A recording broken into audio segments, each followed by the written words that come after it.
On commence à avoir beaucoup de followers là sur le Exact, DAX.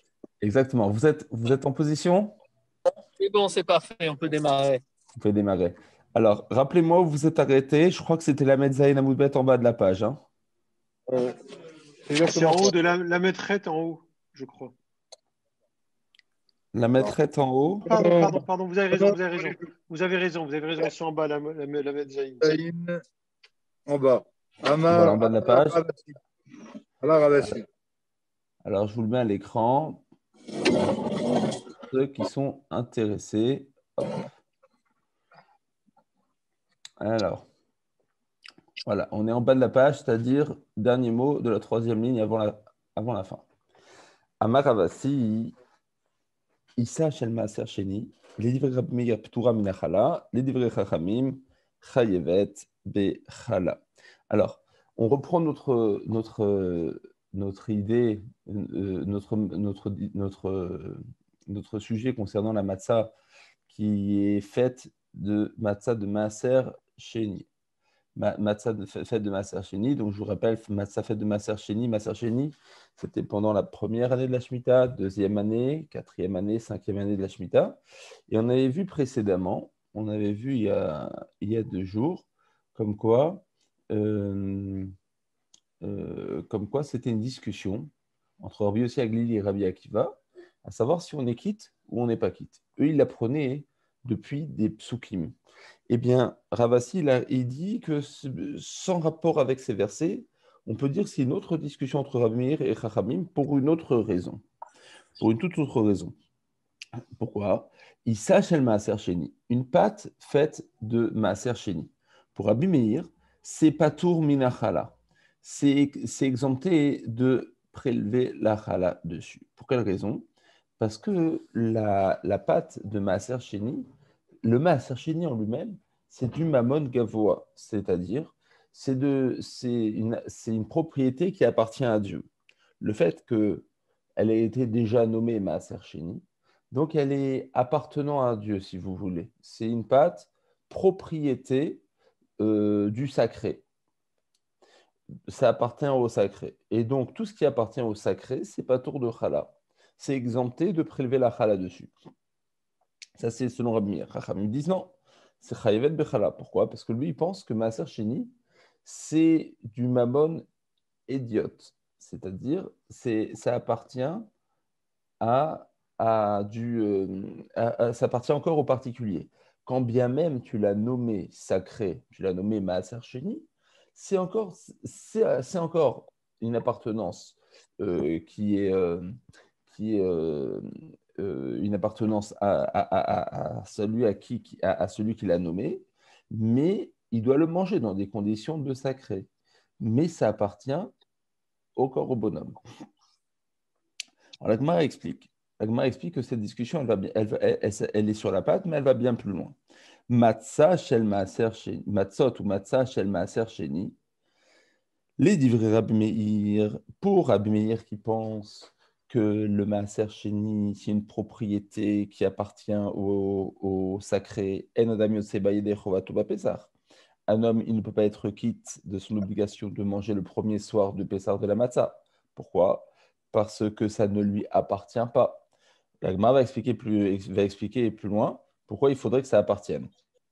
Les divrei chachamim, pour les sages, comme quoi le maaser sheni, c'est une propriété encore de l'individu, alors yotseba yedei chovato bapesach. Alors un homme, il est quitte de son obligation de manger le premier soir de Pessah de la matzah de maaser sheni. Donc, on voit que cette discussion qu'on avait vue auparavant, la matzah de maaser sheni, est-ce qu'on est quitte ou pas quitte, que c'était de Marloket Rabbi Yossi Aglili et Rabbi Akiva, eux, il apprenaient d'ailleurs, il apprenaient à savoir est-ce que ça s'appelle Bechol Moshvotechem, est-ce que c'est une matzah qui peut être mangée partout ou exclusivement à Jérusalem. Or, la Torah a dit que la matzah, elle doit être mangée partout. Alors, on voit que cette discussion entre Rabbi Yossi Aglili et Rabbi Akiva, eh bien, elle n'est pas seulement une discussion à savoir si c'est mangé partout ou ailleurs, mais c'est aussi une discussion à savoir est-ce que c'est un bien qui appartient à l'individu, le Maaser Sheni, ou est-ce que c'est un bien qui appartient au sacré. Et on verra pourquoi plus tard dans la Gemara. Du coup, si on est quitte ou pas quitte le soir de Pessah. La Braïta continue. Et Trog chez le Maaser Sheni. Cette discussion, on la voit aussi à propos, donc non seulement à partir de la matzah de Maaser Sheni, on le voit aussi à savoir si c'est une pâte de Maaser Sheni qui est chayevet de chala ou pas. Mais on voit aussi que c'est une discussion à savoir si le Etrog chez le Maaser Sheni, le Etrog du Maaser Sheni, les divrei Rabbi Meir en yotzebo yedei chovato b'yom tov, les divrei Chachamim adam yotzebo yedei chovato b'yom tov. Selon Rabbi Meir, que le Maaser Sheni est une propriété de l'individu, mais qui doit manger dans un cadre sacré, eh bien, on n'est pas quitte à Yom Tov à Sukkot. Pourquoi? Parce que Sukkot, la Torah nous a demandé d'avoir des 4 espèces qui nous appartiennent. C'est marqué « Ulkartem lachem bayom arishon » et vous prendrez pour vous. Le mot « pour vous » vient montrer comme quoi il faut bien que les 4 espèces appartiennent à l'individu. C'est pour ça d'ailleurs, vous remarquez bien qu'à Sukkot, on ne se prête pas le premier jour de Sukkot, on ne se prête pas les 4 espèces. On doit les donner si on veut que son compagnon puisse se rendre quitte, il faut les donner. Mais on ne peut pas se les prêter. Pourquoi? Parce qu'il faut que ce soit une appartenance privée. Il faut que ce soit une appartenance privée. Donc, pour admettre que le Maaser Sheni, c'est une propriété de l'individu, alors un homme, il n'est pas quitte. Pourquoi? Parce que c'est une appartenance du sacré. Pour Rachamim, c'est une appartenance de l'individu, un homme est quitte. Mais on les donne quand même, on les prête quand même en disant que Almenat les Hazir. Alors, Almenat Larzir, ça marche. Mais ça ne peut pas être un prêt, ça doit être un don. D'accord. Alors, la Gemara demande Mat kifla Rav Papa. La Gemara objecte sur cette braïta. Sur Ravasi qui ramène cette braïta. Bi, Shlama, Issa. Je comprends. La Gemara va dire je comprends la pâte de Maaser Sheni que tu m'as dit que c'est une discussion. Et je comprends pourquoi le Etrog aussi c'est une discussion. Mais la matzah, je ne comprends pas. La Gemara dit Issa dirti varisotechem, Michel Achem. La pâte de Maaser Sheni, à savoir si on doit prélever la chala dessus ou pas, et tu m'as dit que c'est une discussion parce que ça dépend si le Maaser Sheni, c'est une propriété privée ou une propriété du Ekdesh.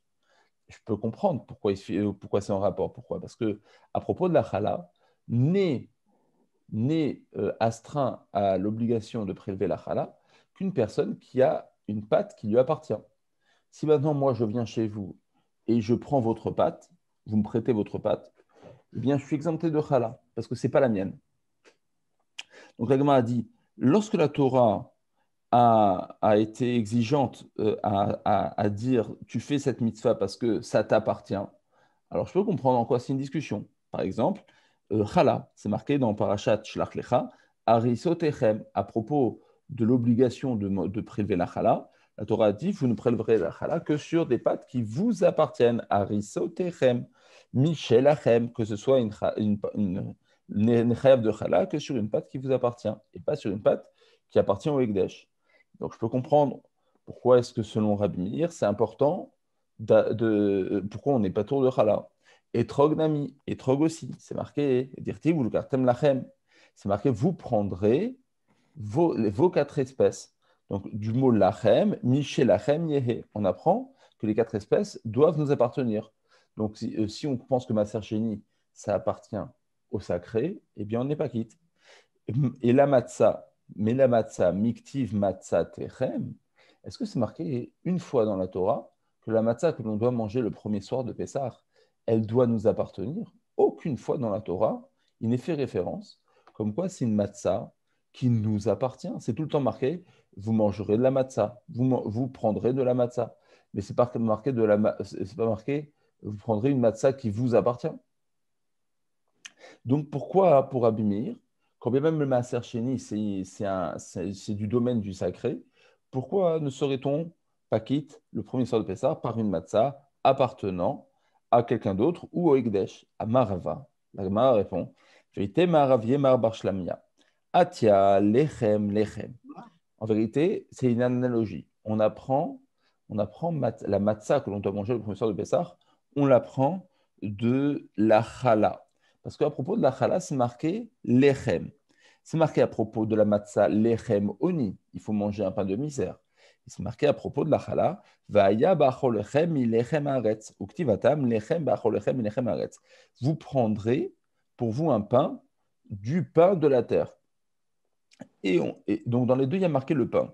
Mal et halan, de la même manière que l'obligation de prélever la challah sur une pâte michel achem, parce que c'est marqué ba'achol lechem, c'est un ba'achol lechem lorsque vous mangerez. Donc, il faut croire que dans la challah, on nous dit bien que c'est michel achem, que ça vous appartient. De manière que dans challah, ça doit nous appartenir pour prélever la challah sur une pâte. Michel achem, afkan, michel achem. De la même manière, dans la matzah, il faut que ce soit une matzah qui nous appartienne. Nous ne sommes quittes que sur une matzah qui nous appartient. Mais si c'est une matzah qui appartient au domaine du sacré, alors, et qu'on considère que le Maaser Sheni, c'est le domaine du sacré, nous ne serions pas quittes. La Gemara dit Lema, mais ça y allait. Et si on est invité Alors, sur le Bessar, alors c'est pas à soi, et pourtant on est quitte, il me semble. Hein, ouais. Oui, bien sûr, on est quitte. Oui, mais là, celui qui t'invite, c'est clair qu'il t'invite, que tout ce que tu as sur la table, c'est pour toi aussi. D'accord, mais c'est pas moi, il m'offre la matzah. Alors, mais du moment que l'offre elle est à toi. Je crois pas qu'il ait l'idée de me le donner, hein, il me l'offre. Mais enfin, je crois pas qu'il ait l'idée de. C'est pas comme le loulav, hein, qu'on te donne vraiment, mais là, je sais pas, je voyais comme ça. Alors, si vous voulez, vous pouvez regarder dans le Shulchan Aruch. Dans le Shulchan Aruch et dans le Shulchan Aruch, ça se trouve dans le Siman 554, Saïf Bet, et dans le Rambam aussi, le Chot Hametz Umatzah, chapitre 6. Et là-bas, vous verrez que non, c'est important que ce soit notre matzah. Et donc, du coup, il est important, si on se fait inviter le premier soir ou le deuxième soir en Choselaretz de Pessah, et bien que le Balabaït, il soit makné, c'est-à-dire qu'ils disent bien, je vous donne cette matzah, elle vous appartient, elle est à vous. Alors, vous allez me dire, alors, il faut croire que dans les poskim, c'est marqué qu'une fois qu'on donne la matzah, on comprend bien que c'est à nous, c'est un non-dit. Ça nous appartient. Ça y est. Une fois qu'il nous la donne, ça nous appartient. Voilà. La grande nafkamina, elle est plutôt dans matzah gzula. C'est une matzah volée. Est-ce qu'on est quitte si on a pris une matzah qui est volée ou à qui on n'a pas demandé la permission? Bon, voilà. En tout cas, dans le Shulchan Aruch, ça a l'air que non, on n'est pas quitte. Il y a tout un traité sur l'Olav Agazoul. Oui, dans l'Ulav Agazoul. Mais dans matzah gzula, c'est vrai qu'il n'y a pas un traité, mais de là, on apprend Michel Achem. Il faut que ça nous appartienne. Demande à Gemara, Lema Messayale. La Gemara dit éventuellement, je t'appellerai une braïta qui va dans le sens de Ravasi. Ravasi a dit que c'est une discussion si la pâte de Maaser Sheni est-elle chayivet de chala ou pas. C'est une discussion entre Rabbi Meir et Chamim. Et on va voir que dans une autre braïta, on voit aussi que c'est une discussion. Isa shel Maaser Sheni ptura min chala divrei Rabbi Meir v'chacham omrim chayivet. On voit encore une braïta qui dit la même chose, qui dit qu'une pâte de Maaser Sheni, est-ce que, selon Rabbi Meir, elle est ptura de chala car c'est une pâte qui appartient au Ekdesh. Et selon Chachamim, on est chayav de chala parce que c'est une pâte qui appartient à l'individu, au domaine privé. La Gemara dit Lema, mais ça y allait, noir. Qu'est-ce que tu me dis que c'est une aide pour Ravasi? C'est exactement mot pour mot ce que Ravasi a dit. Donc, ce n'est pas une aide, c'est plus qu'une aide, c'est mot pour mot ce que Ravasi a dit. La Gemara explique. Afrika Marle. Voici ce qu'il a voulu dire en disant que c'est une aide. Lema mi déplié beissa be'aner nami plié. Lema mi déplié beissa be'aner nami plié. Peut-être dirait-on que si on voit que Rabbi Meir et Chachamim discutent concernant la pâte de Maaser Sheni, si elle est chayivet de chala ou pas, alors peut-être que be'aner nami plié. Peut-être que dans d'autres cas, le hétrog et la matzah, ils sont aussi en discussion. Ou bien, au Dilma, non, on aurait pu dire que non, chez Atam, que c'est propre à la pâte et pas au hétrog et à la matzah. Dirtiv arisotechem trezimne. Éventuellement, j'aurais dit que la discussion entre Meir et Chachamim est propre à la pâte de Maaser Sheni si elle est chayivet de chala. Pourquoi? Parce que dans la pâte, alors c'est un petit peu compliqué à comprendre dans la svara, en tout cas, dans la pâte, il est marqué 2 fois le mot Harisotechem dans la paracha de Shlach Lecha. C'est-à-dire que 2 fois, la Torah, elle enjoint l'homme à prélever la chala depuis votre pâte. Donc, si la Torah l'a dit 2 fois, il faut croire que la Torah, elle tient absolument à ce que né astreint à prélever la chala que sur une pâte qui nous appartient. Tandis que dans les autres halachot, le hétrog, la matzah, eh bien, étant donné qu'il est marqué qu'une seule fois qu'il faut faire la matzah depuis votre pâte, qu'il faut que la pâte nous appartient. Pourquoi c'est marqué? C'est marqué une fois à propos de matzah, la Gzara Shava, matzah avec lechem de chala. Ou bien à propos du hétrog, il est marqué une seule fois, ou le kartem lachem, vous prendrez pour vous. Une seule fois, c'est écrit. Alors, lorsqu'il est écrit une seule fois, peut-être que là, j'aurais dit que la Torah ne tient pas à nous dire qu'il faut absolument que les espèces nous appartiennent lorsqu'on les secoue. Peut-être que la Torah, elle l'a dit, c'est une forme, c'est dans la formulation. C'est une formulation pour nous dire, vous prendrez les 4 espèces, mais pas pour nous dire que cela doit nous appartenir. Lorsque la Torah le répète 2 fois, là, je peux comprendre que la Torah tient absolument à ce que l'on prenne quelque chose qui nous appartienne. Alors, c'est pourquoi j'aurais pu croire, sans l'Ema Messayalé, peut-être que en cela, ce n'est qu'une aide et non une vraie preuve. Pourquoi? Parce qu'on peut lire cette braïta de 2 manières. On peut dire dans cette braïta, éventuellement, ce n'est que sur l'histoire de la pâte de Maaser Sheni qu'on discutait Rabbi et Chachamim. Mais sur les autres cas, éventuellement, ils n'ont pas discuté. Peut-être que tout le monde serait d'accord qu'on est quitte d'un étrog de Maaser Sheni ou d'une matzah de Maaser Sheni, car il n'est marqué qu'une seule fois que ça doit nous appartenir. Alors, on va continuer. Alors, on va revenir un petit peu en arrière. Rappelez-vous, il y a 2 jours, on avait vu donc la discussion entre Rabbi Yossi Aglili et Rabbi Akiva concernant la matzah de Maaser Sheni. Est-ce qu'on est quitte ou pas?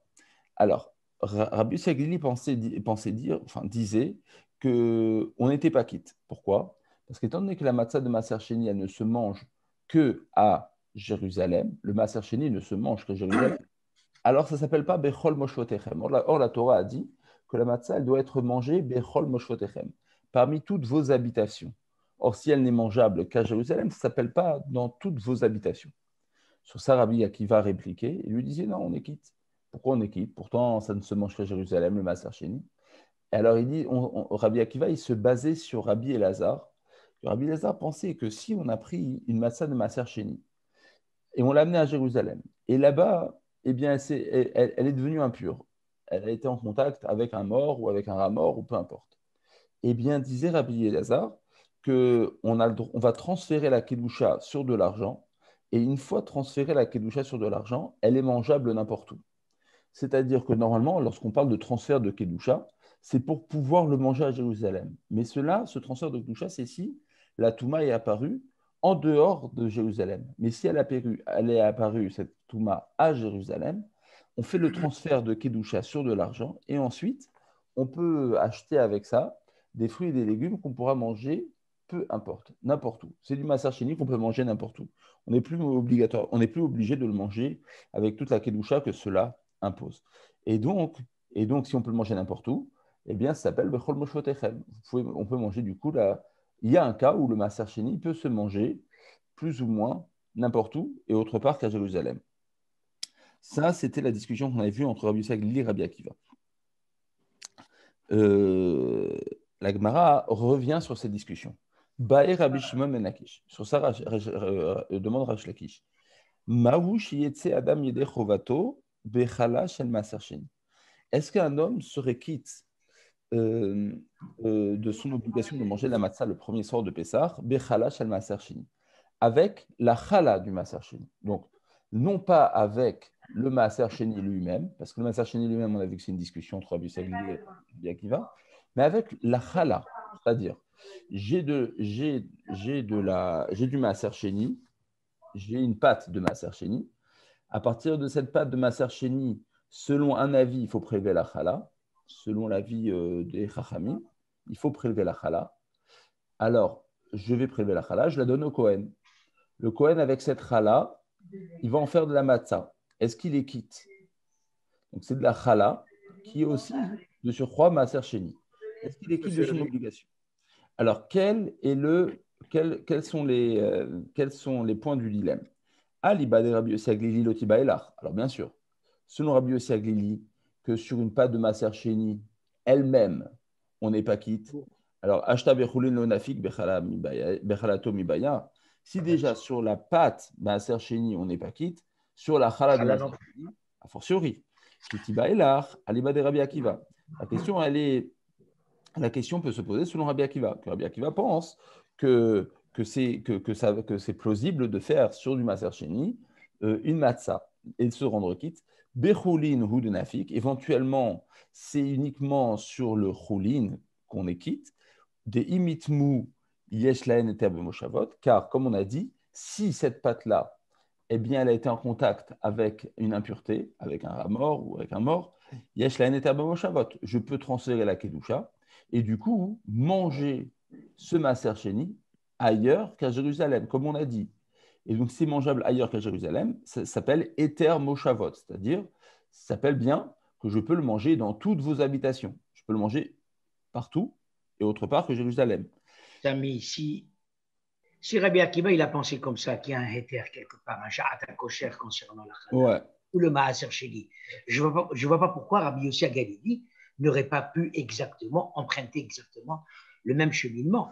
Parce que si c'est permis pour Rabbi Akiva, c'est permis pour Rabbi Yossi Agalili. Non, alors en fait, on peut pas dire que c'est interdit. Jackie, c'est une permission potentielle.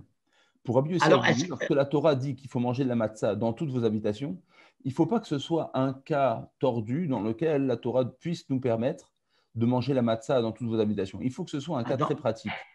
Dans ce cas, tu détruis Rabbi Akiva alors. Oui, mais en fait, la question est de savoir… Il y a deux choses l'une. Ou Rabbi Akiva, il est bon, et Rabbi Yossi, il doit emprunter, ou alors Rabbi Akiva n'est pas bon, et donc on va après ça. Oui, mais en fait, c'est comme ça. Il y a une halakha où tu pourras trouver un cas que si elle a été rendue tamée et que tu transfères la kedusha, tu pourras le manger partout. Oui, mais c'est un cas hypothétique. En fait, alors, comme Rabbi Akiba, cas hypothétique, tu vas dire tu vois, j'ai bien trouvé un cas où la Torah me dit je peux le manger ailleurs qu'à Jérusalem. C'est permis. Ouais, mais c'est un cas hypothétique. Est-ce que la Torah, elle ne dit, lorsqu'elle dit tu le mangeras ailleurs qu'à Jérusalem, éventuellement, il ne faut pas que ce soit un cas hypothétique, il faut que ce soit un cas qui soit pratique, concret. Alors comment tu justifies Rabbi Akiva c'est ça la discussion. Les deux s'entendent. Non, les deux s'entendent. Les deux peuvent s'entendre. Voilà, c'est ce que je t'explique. Les deux peuvent s'entendre. Quoi qu'il en soit, la Gemara dit, si Rabbi Akiva, à partir d'une pâte même de maaser sheni, pense qu'on est quitte de son obligation de manger la matzah le soir de Pessah, lorsqu'il s'agit de la chala qui sera donnée par le Kohen, est-ce que le Kohen, lui, sera quitte? Alors, on dit, peut-être pas. Pourquoi? Parce que peut-être que c'est juste sur une pâte rouline que Rabbi Akiva t'a permis de te dire tu peux transférer la kedusha sur de l'argent, puis la manger ailleurs qu'à Jérusalem.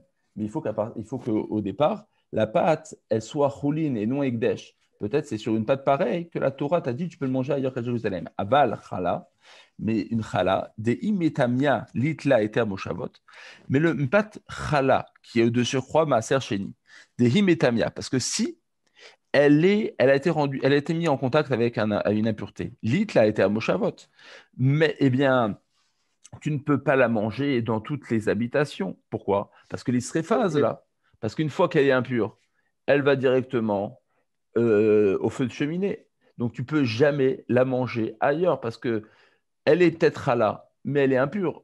Et elle est aussi maaser sheni. Donc, tu ne peux pas la manger ailleurs qu'à Jérusalem. Elle doit être brûlée. Alors, donc, ça va à l'encontre de Rabbi Akiva. Donc, peut-être que là, Rabbi Akiva dira que ça ne marche pas au Dilma, ou peut-être que non, ça marche. Pourquoi ça marcherait? Parce que Amrinan Ho'il. Alors, on va dire une svara, encore une fois, Jackie, attention, c'est une petite pirouette.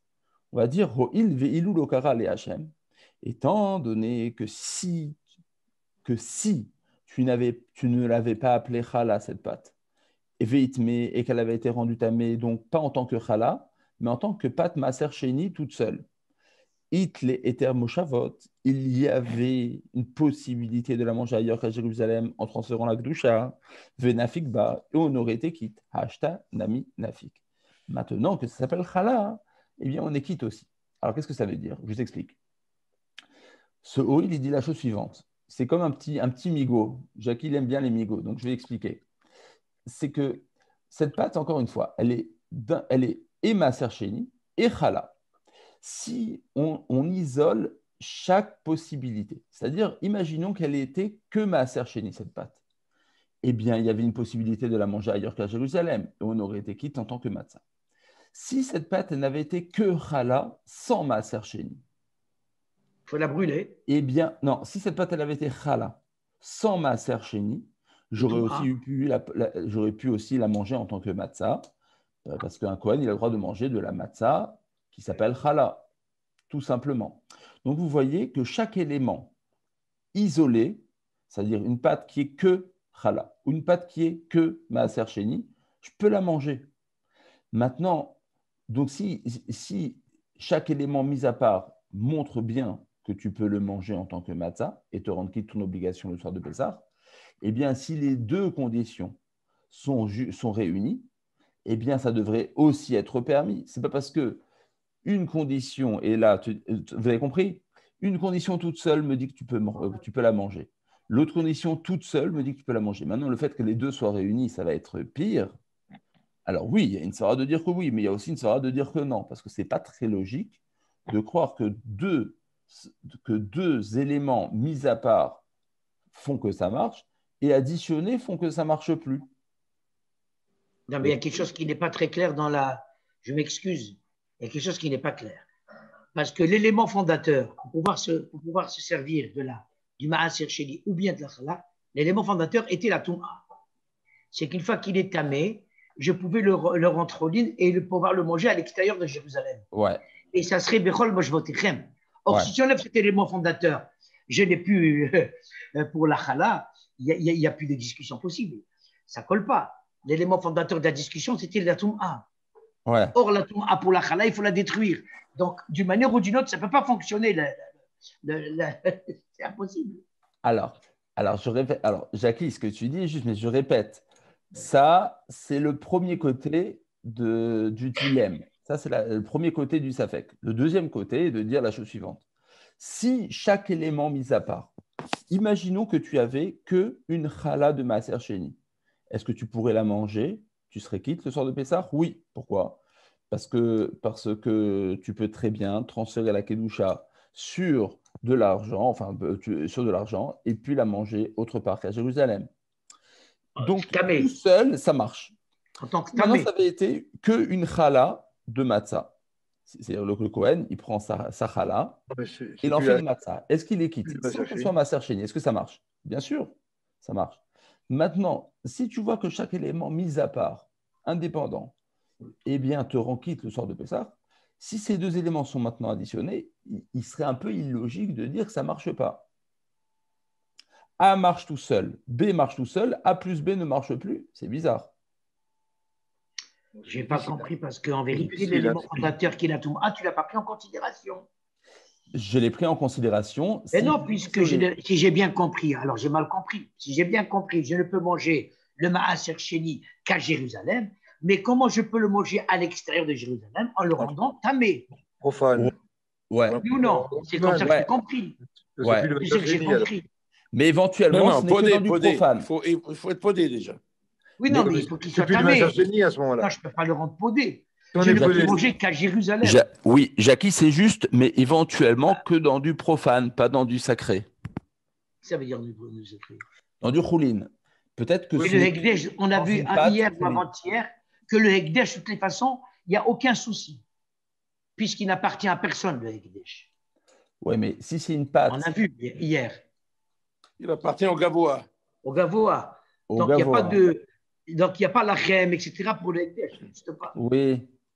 On a vu ça. Oui, mais éventuellement, et c'est ça le premier côté du Safek, maintenant je te réexplique le premier côté, c'est que tout ce que Rabbi Akiva a permis, de la rendre tamée et de la manger ailleurs, enfin qu'elle se soit rendue tamée plutôt, et que de la manger ailleurs qu'à Jérusalem, c'est dans une pâte qui à la base n'est pas sacrée, elle est rouline, mais lorsqu'elle est sacrée, eh bien ça ne marcherait pas parce qu'elle doit être brûlée. Oui, c'est Bon, ça. la vérité, je ne comprends pas, mais c'est pas grave. Vous avez compris ou pas? Non, je ne comprends pas. Je n'arrive pas à comprendre. C'est incompréhensible. Je vais juste te dire ce que moi j'ai compris. Moi non plus. Hein. On ne comprend pas, parce que si tu mets un chenille, je peux le manger quand j'ai ru. Oui. C'est clair là-dessus? On est d'accord? Ouais.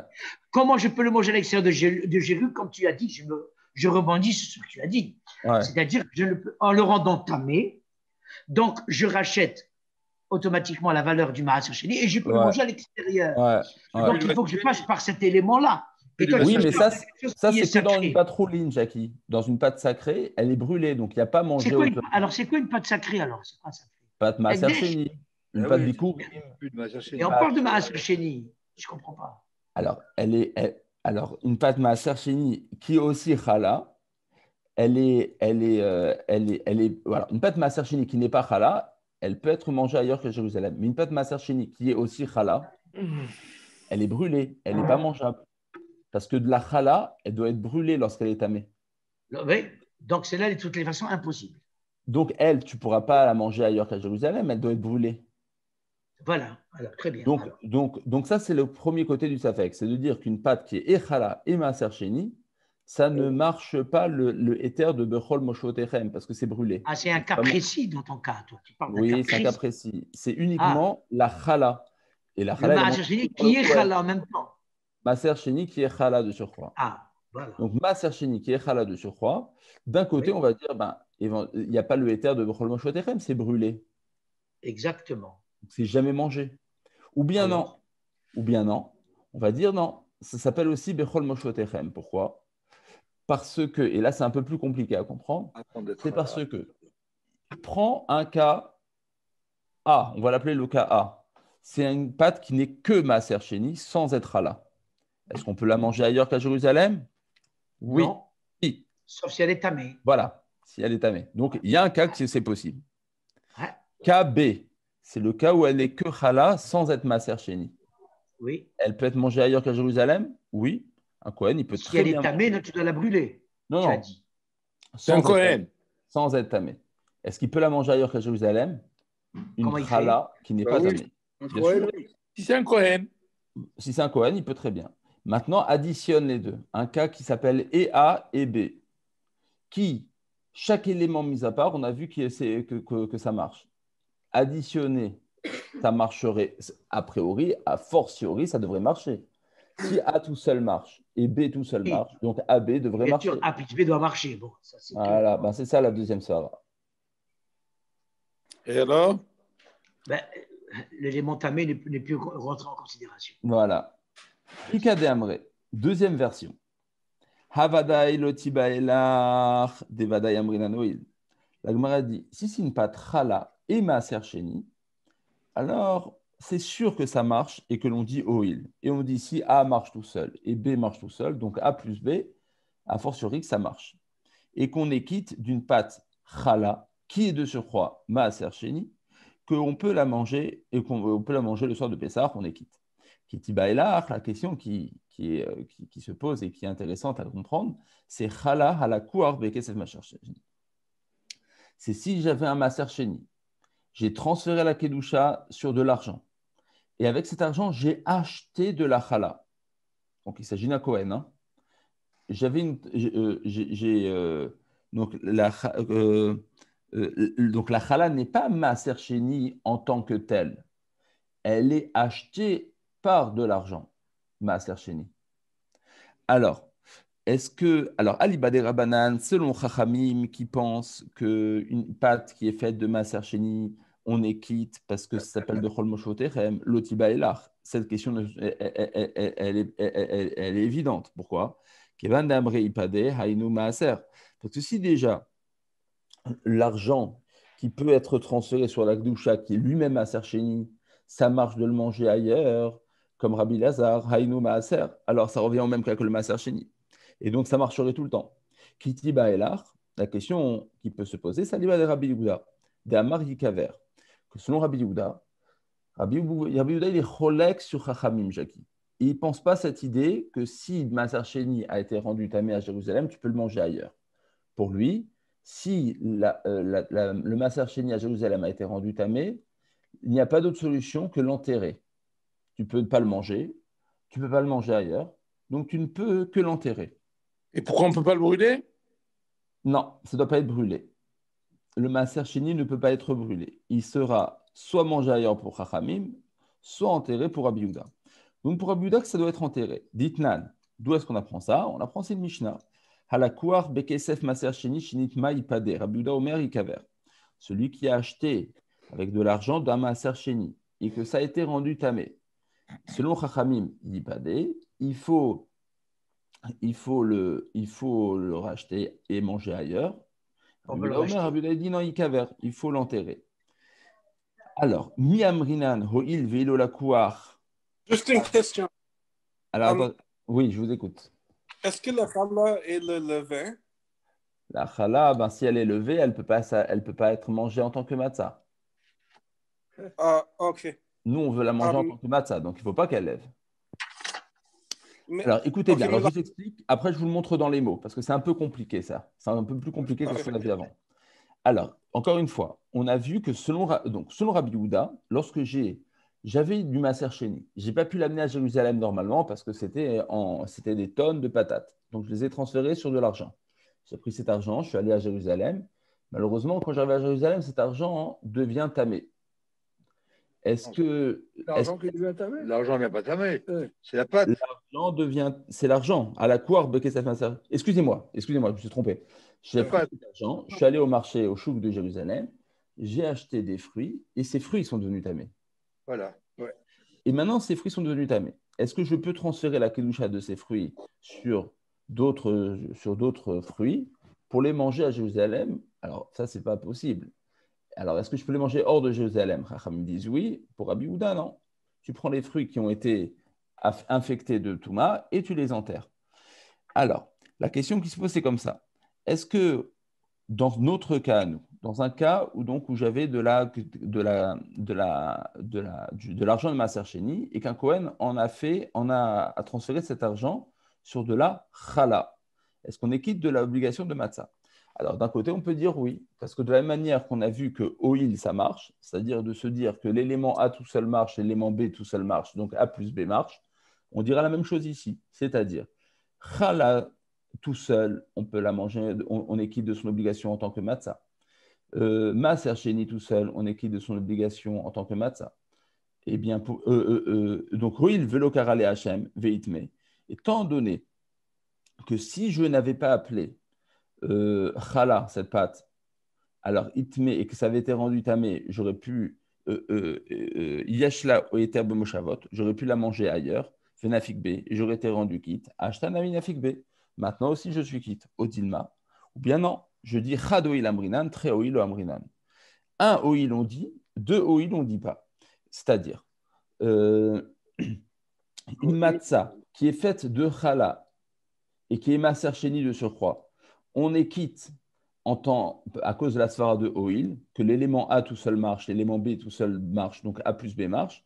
Mais là, deux oil, on ne dit pas. Comme par exemple, parce que cette matzah-là, elle n'a pas une possibilité d'être mangée partout, seulement si on dit deux fois oil. C'est-à-dire, on va dire premier oil que si je n'avais pas acheté avec l'argent du maaser sheni de la chala, alors je ne l'aurais pas appelé chala. Donc, il faut arriver à deux suppositions, à deux hypothèses. Première hypothèse, si je ne l'avais pas rendu chala, alors je ne l'aurais pas appelé chala et ça serait resté juste de l'argent de maaser sheni. Et deuxièmement, c'est que l'élément A tout seul, A, chala marche, l'élément B tout seul marche, maaser sheni marche, donc A plus B marche.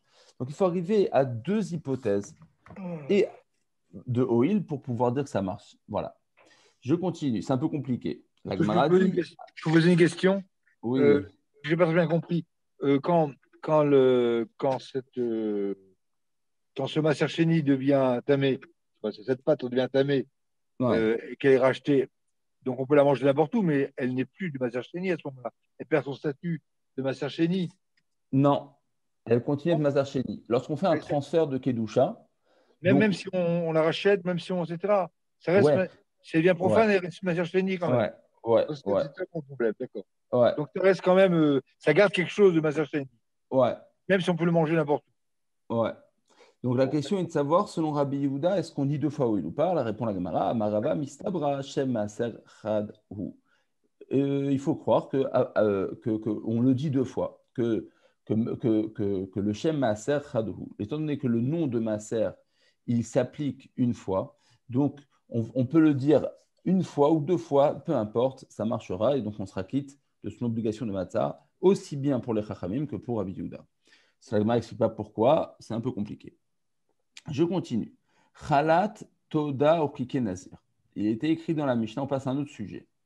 Chalat Toda Verkike Nazir. Dans la Mishnah, il était dit que si j'avais une pâte de matzah, alors vous savez que le Korban Toda, il était fait de 40 pains. 30 qui étaient matzah et 10 qui étaient chalot, chametz. Et parmi ces 30, il faut diviser en 3 ces 30.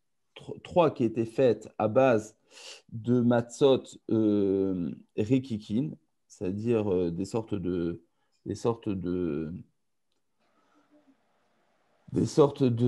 comment on dit,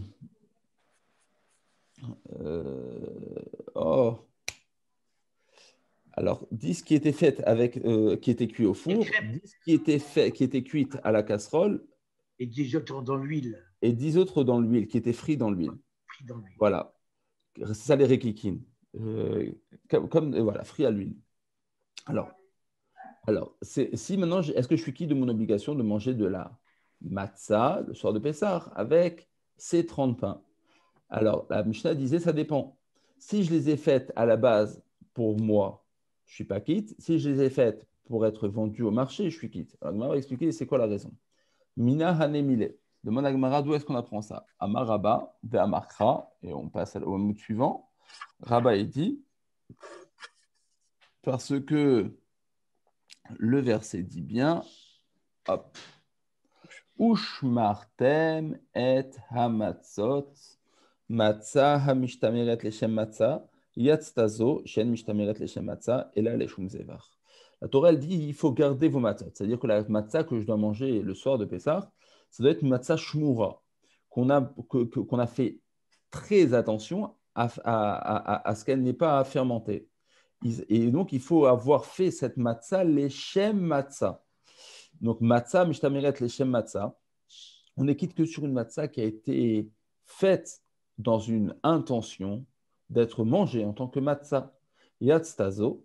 Par contre, à la matzah du Korban Toda, ou Riké Nazir, que le Nazir amène lorsqu'il sort de son Nazir, chez En Mishtameret Leshem Matzah, elle n'a pas été à la base faite pour être mangée le soir de Pessah, elle a été faite à la base pour être mangée en tant que Korban Toda, ou pour le Nazir, pour quitter son vœu, pour se délier de son vœu. Et donc, elle n'a pas été faite dans l'intention spéciale d'être mangée le soir du Seder. Ça, c'est la première raison. Deuxième raison, la Gemara a dit, Rabbi Yosef Amar, Rabbi Yosef, il dit non, pour une autre raison. Amar, il est marqué, Shivat Yamim Matzot Ochelu. 7 jours, vous mangerez de la matzot. Matzah nechelet le Shivat Yamim. On ne peut manger qu'une matzah le soir de Pessah qui est mangée pour les 7 jours. Yatztazo, Shena nechelet le Shivat Yamim la Yom Laila. Par contre, la matzah du Korban Toda ou du Nazir, elle n'est mangeable qu'un seul jour parce que ensuite, c'est notar. Notar, c'est trop tard. C'est-à-dire, elle n'est que mangeable pendant un laps de temps d'un seul jour parce qu'elle est Korban Toda. En tant que Korban Toda, on ne peut pas la manger autant de temps que l'on veut et la mettre au congélateur et la manger plus tard.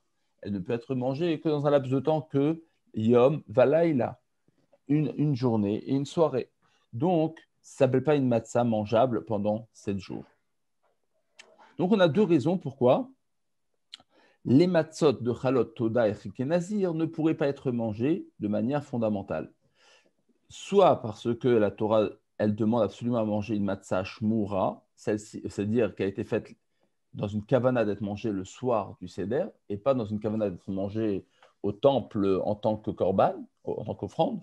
Ou bien, deuxième raison, parce qu'il faut qu'elle soit mangée il faut qu'elle soit mangeable pendant 7 jours et non mangeable pendant un seul jour. Tania qui va t'aider Rabba, et Tania qui va t'aider Rabbi Yosef. On va amener une braïta qui va dans le sens de l'un et qui va dans le sens de l'autre.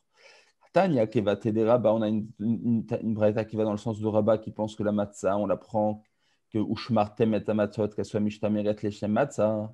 Yachol, j'aurais pu croire chez Yetzeyede Rovato Bechalotodar Kekenazir qu'un homme il puisse manger le soir de Pessah une matzah faite qui a été apportée en tant qu'offrande au temple. Talmud Lomar, c'est pourquoi il est dit Ushmartem et Amatzot, vous garderez vos matzot.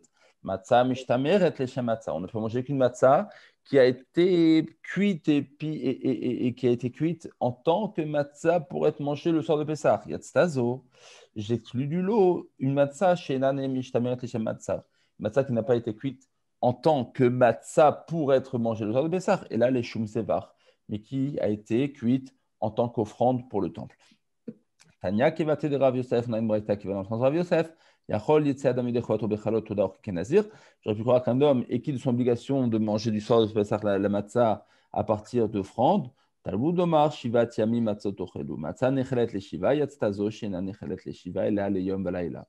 Donc, elle dit clairement qu'on n'est pas quitte de son obligation parce que ce n'est pas mangeable pendant 7 jours, ce n'est mangeable qu'un seul jour, et sinon que ça ne marche pas. Demande la Gemara. La Gemara maintenant elle va poser toujours les mêmes questions. Elle va dire pourquoi tu as besoin d'arriver à ces raisons, que ce soit pour Abba ou pour Rav Yosef, marqué Ushmartem et Amatzot et qu'il est marqué Shivat Yamim. On aurait pu l'apprendre pour d'autres raisons. Demande la Gemara, pourquoi tu as eu besoin de me chercher des psukim ailleurs? Tu n'avais qu'à le déduire qu'on n'est pas quitte de son obligation de manger de la matzah faite à partir des Chalot Toda, du fait que la Torah a demandé à ce qu'on mange un pain de misère, l'echemoni, un pain de misère, mishene chalbaninut, et on avait une dracha qu'on avait vue, qu'on n'est pas obligé de lire pain de misère avec un haïn, on peut lire aussi un pain de aninut, oni, avec un aleph. Excusez-moi, la question sur les deux, Rav Yosef et Rabba, hein, c'est ça? Ouais, la question est propre et sur Rav Yosef et Rabba. Pourquoi tu as eu besoin de chercher Ushmar Temet Amatzot? Pourquoi tu as eu besoin de chercher Shivat Yami Matzot Ochelu? Tu n'as qu'à apprendre qu'on n'est pas quitte de son obligation par des matzot de Chalot Oda, car c'est marqué un pain de misère. Et ce pain de misère, on peut aussi le lire pain qu'on ne peut, qui est mangé en période de deuil. Or, les offrandes du Korban Toda, elles ne peuvent être mangées que de manière joyeuse, dans l'allégresse.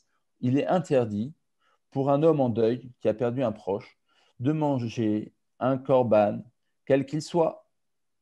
Et donc, si on ne peut pas le manger, alors c'est pour ça qu'on ne peut pas le manger, point final. Qu'est-ce que tu me cherches? Non, ou shmartem, shivat yamim, déduis-le du fait que c'est une offrande, et l'offrande ne peut pas être mangée en période. Et de plus, il y a un pasouk. Le achati be'oni hametz. Ouais, alors attention, rappelez-vous, cette dracha-là, de l'Echem Oni, et qu'on fait une extrapolation du Aïn au Aleph, ce n'était accepté que par un seul des Tana. C'était que Rabbi Yossi Aglili qui disait ça. Rabbi Akiva n'était pas d'accord. Quoi qu'il en soit, la Gemara dit, selon Rabbi Yossi Aglili, voilà, tu peux la prendre de cette dracha. Qu'est-ce que tu as besoin de psukim chercher ailleurs? La Gemara répond, Savar là, que Rabbi Akiva, de Amar Oni Ketiv. On m'a dit effectivement, ce Tana pense comme Rabbi Akiva, qu'on ne fait pas l'extrapolation du Haïn au Aleph, et que Yesh aime la Massoret, et qu'on va selon ce qui est écrit, et non pas selon ce qui est ce que tu entends du Passouk. Ok, donc on ne peut pas l'apprendre de là-bas. On m'a dit, mais apprends-le. Tipoukle, d'Avele Matzah Ashira. Tu as qu'à apprendre qu'on n'est pas quitte d'une matzah, des matzot du Korban Toda ou du Nazir, parce que c'est une matzah Ashira. Rappelez-vous, les matzot, les 30 matzot que l'on mangeait en tant que Korban Toda, c'était des rekikim, c'était des matzot qui étaient frits et cuites sur une poêle. Il y avait de l'huile, il y avait Asiri Taefa, il y avait de l'huile qui était mélangée à cette pâte. Or, rappelez-vous, on avait dit qu'une matzah qui est faite avec de l'huile ou du vin ou du miel, on n'est pas quitte, ça devient une matzah Ashira. Et la Torah dit qu'on n'est pas quitte avec une matzah Ashira le soir de Pessah. Alors ici, on n'est pas quitte parce que c'est une matzah Ashira, point final. Ce n'est pas parce qu'il est marqué Ma'ush Martem, pas parce qu'il est marqué Shivat Yamim, parce que c'est une matzah Ashira qui est faite à base d'huile. Amar Shmuel Barav Yitzhak, Reveiti ou Mitralekat il Kamachalot. En fait, l'huile est tellement diluée dans ces 30 matzot que ça ne s'appelle plus une matzah Ashira. Pourquoi? Parce qu'il n'y avait qu'un révi'it d'huile.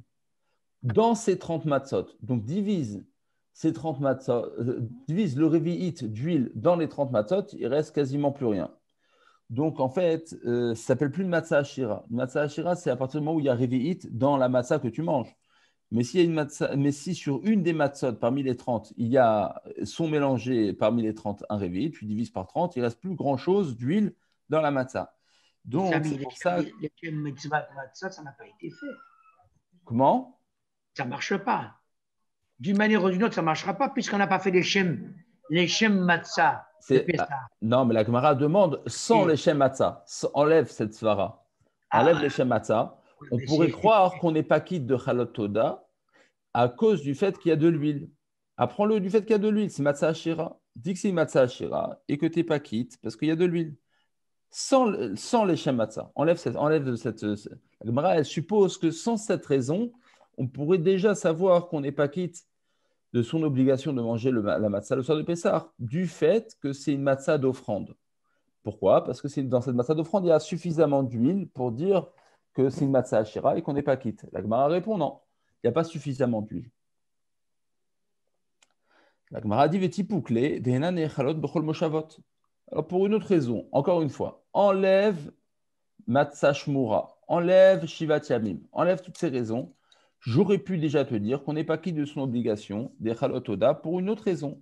Parce que les offrandes du Korban Toda ou du Nazir, elles ne sont mangeables qu'à Jérusalem et pas ailleurs. Or, la Torah a dit que les matzot, il faut les manger Bechol Moshvotechem Tochlu Matzot. Il faut les manger partout. Et en tant qu'offrande, une offrande comme le Korban Nazir, l'offrande du Nazir ou l'offrande du Toda, ce sont des Kochim Kalim. Ce sont des kochim kalim. Or, les kochim kalim ne sont mangeables qu'à Jérusalem.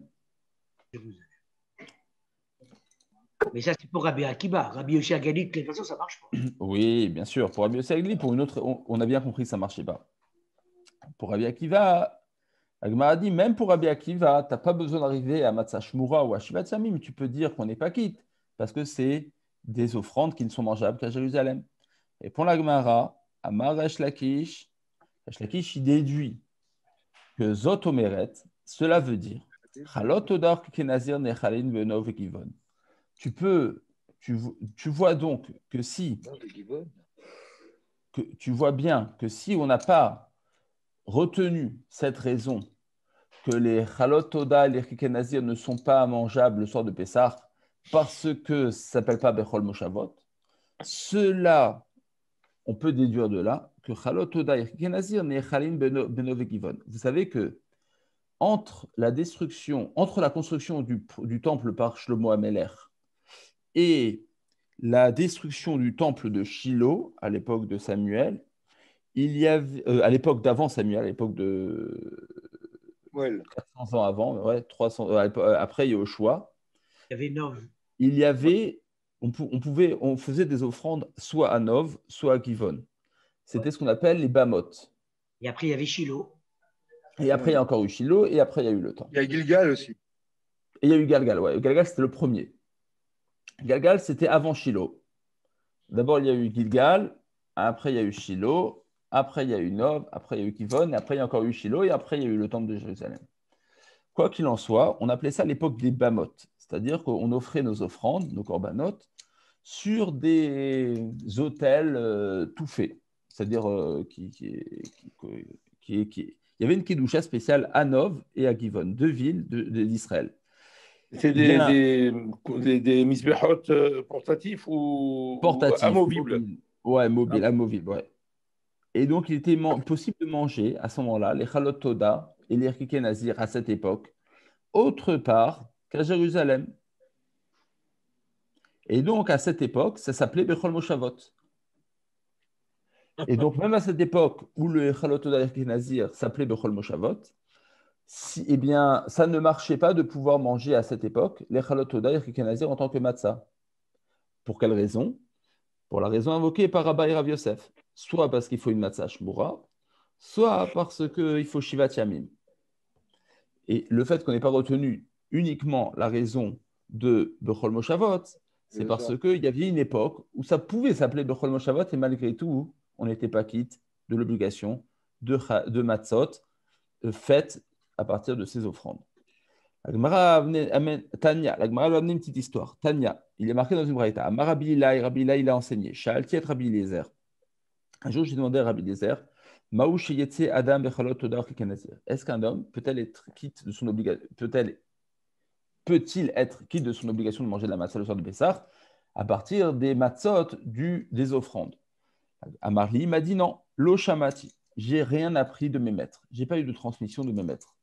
Bati veshalti lifne Rabbi Yoshua. Je suis allé devant Rabbi Yoshua, je lui ai posé la même question. Amarli amrou, nos sages nous ont enseigné, chalot toda ou kikenazir. Chez Asaan leatzmo en lam yotzebaen, limkor bashuk yotzebaen. S'il les a fait pour lui, il les quitte. S'il les a fait pour être vendu, il est pas. S'il les a fait pour lui, s'il n'est pas quitte. S'il les a fait pour être vendu, il les quitte. Keshebati verteti dvarim lifne Rabbi Eliezer. Ensuite, je suis retourné devant mon maître Rabbi Eliezer et je lui ai dit ce que Rabbi Yoshua m'avait dit. Amarli Brit. Brit, c'est sacre bleu. Sacre bleu, ça veut dire c'est une sorte, c'est un lachon de choua. Mon Dieu. Hen hadvarim shenembrou le Moshe Sinai. C'est bien ce que Moshe a appris au mont Sinaï. Donc, quelque part, il s'est peut-être rappelé que c'était une halakha le Moshe Sinaï. Et Kade Amré, dans une autre version, Brit, sacre bleu, mon Dieu, Hen advarim shenembrou le Moshe Sinaï. Serait-ce des choses qui ont été dites sans raison à Moshe au mont Sinaï? Velo Tama Baya. N'y a-t-il pas une raison pour dire qu'il y a une différence entre si je les ai faites pour moi à la base ou si je les ai faites pour être vendues? Veta Mahamai, devant la Gemara, effectivement, il y a une raison. Et quelle est cette raison? Amaraba, Kol Lashuk Imluchem Imlach. Lorsque j'ai fait des pâtes à la base qui servent pour être vendues et ensuite j'ai décidé de les utiliser en tant que Korban Toda, Imluchem Imlach. On dit comme ça, on dit il se peut qu'un homme il se rétracte et il les mangera pour lui. Un boulanger, il sait très bien que lorsqu'il fait 1000 pains pour être vendus au marché, il sait très bien que s'il n'en vendra que 970, les 30 qui restent, il les amènera à la maison et il les mangera, il les prendra pour lui.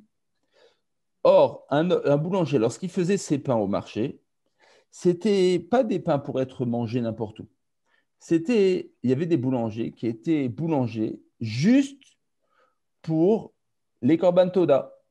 Ça veut dire, il y avait plein de gens qui voulaient amener des Korban Toda. On a amené le Korban Toda pour remercier Hachem, parce qu'on avait traversé un désert, on avait traversé la mer, il nous était arrivé un miracle, notre femme elle avait accouché, etc., etc. On a amené les Korban Toda tout simplement pour remercier Hachem. Et on allait pour cela au marché. Et il y avait des boulangers qui vendaient des matzot et des pains chametz uniquement pour les gens qui désiraient les amener en tant qu'offrande au temple. Donc, lorsque ce boulanger il fait ses pains en tant qu'offrande, il en fait 1000. Il sait très bien que si les 1000 ne seront pas vendus, eh bien le reste, il les prendra pour lui. Donc, un homme, il peut se rétracter. Donc, lorsque l'homme, au départ, il les a fait, le boulanger, c'était à titre de Korban Toda. Amar, il dit, misdevan. Si je les vends, tant mieux. Mais si misdevan, si je n'arrive pas à les vendre, ipuk beuana. Je me rendrai quitte avec de mon obligation le soir de Pessah. Donc, en fait, dès le départ, il a les deux possibilités en tête. Il a la possibilité de les vendre en tant que Korban Toda, mais il a aussi une possibilité en tête de se dire, si ça ne marche pas, je les mangerai le soir de Pessah avec. Donc, ça s'appelle du coup des matzot shmurot. Par contre, celui qui... Il n'est pas assujetti à Yom Valaïla. Comment? Il n'est pas assujetti à Yom Valaïla. Alors, l'histoire de Yom Valaïla, c'est vrai que ça sera... Assujetti à cela. Alors, comment ça peut marcher cette histoire? Et c'est quand il les aura vendus, s'il les a vendus à quelqu'un qui doit être yotzé. Voilà. Mais non, mais lui-même, il est assujetti à ça. Lui-même, il ne peut Non, pas. lui, il est boulanger. Il les a fait pour vendre. Il y a un chef dessus. Le bonhomme, il est boulanger. On parle du boulanger lui-même. Ah, s'il est boulanger, ça ne concerne pas du tout. Dans ce cas-là, c'est libre. Quel est le problème? Non, il n'est pas très libre parce qu'en fait, on te dit au départ, il a quand même fait les 1000 pains. Les Shem Korban. Les Shem Korban. Mais étant donné que dans sa tête, il se dit au cas où je ne les vends pas, eh bien, je les mangerai le soir de Pessah. Donc, il y a les deux qui… ça s'appelle des matzot shmurot, éventuellement, et ça s'appelle aussi des matzot. Du coup, lorsqu'il va se raviser, il va prendre des matzot pour le soir de Pessah. Ça s'appellera des matzot qui seront mangés pour les 7 jours de fête. Et Korban Toda, qu'est-ce que tu fais? C'est-à-dire? Eh bien, il les a fait les Shem Korban Toda au début. Aussi, ou l'un ou l'autre. Le Korban, il est assujetti Non. Il ne les a pas fait dans ce sens-là. Il les a fait pour vendre. Ça marche pas. Il demande des questions alors que j'ai. Non, il les a fait pour vendre. Il les a pas fait pour les. Il n'a pas fait pour vendre, il a fait pour Korban Toda. Il les a fait pour vendre. Jackie, Et il lui en reste. Voilà la raison. Voilà. Et parce qu'il lui en reste, alors ça marche. Voilà. Parce que finalement, ça s'appelle ou Shmura ou Shivat Yamim. Voilà. On s'arrête là pour Razak. aujourd'hui, Rabotai. Oui, c'est bon. Yeah. Razak. Shabbat Shalom, Jackie. Hein. Bonne journée à tous. Shabbat Shalom. Jackie, tu reviens quand? Demain, Ok. Bon, Jackie. en avion. Jackie. Hein. Mazel Tov et Siman Tov. Mazal Tov. Mazal. Jackie. Jackie, tu vas chanter. Tu as emmené un orchestre de Ashdod. Non, j'ai chanté à Jérusalem. Pas de chance. Razak. Allez, Bonne calme-toi. journée.